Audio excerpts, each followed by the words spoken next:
Alléluia. Nous avons eu un bon message ce jour. Ce message nous montre l'importance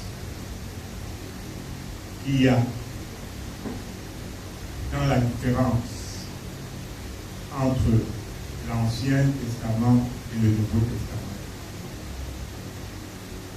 Car dans cette histoire, nous voyons des personnes humaines vivre des expériences spirituelles.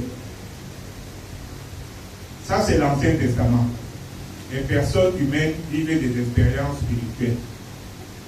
Et c'est pour ça que nous voyons des résultats immédiats qui font mal, qui semblent incohérents, qui paraissent bizarres. Et dans le Nouveau Testament, Jésus-Christ vient pour nous dire que nous sommes plutôt des personnes spirituelles qui doivent vivre des expériences humaines. Et si nous sommes des personnes spirituelles qui doivent vivre des expériences humaines, ça veut dire que nous avons le discernement, mais nous avons aussi la capacité de sonder le cœur de Dieu, de sonder ce que Dieu veut.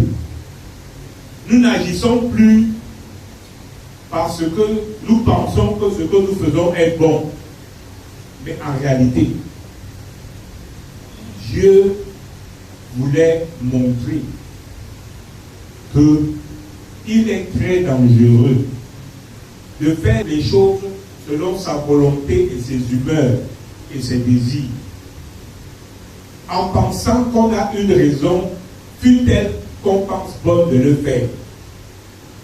Être chrétien, c'est donc vivre cette transformation et devenir une personne spirituelle qui a une relation telle avec Dieu, qui sait très bien qu'est-ce qu'il est bon de faire, qu'est-ce qu'il est bon de ne pas faire, comment il est bon de faire et comment ce sera si ce n'est pas bien fait.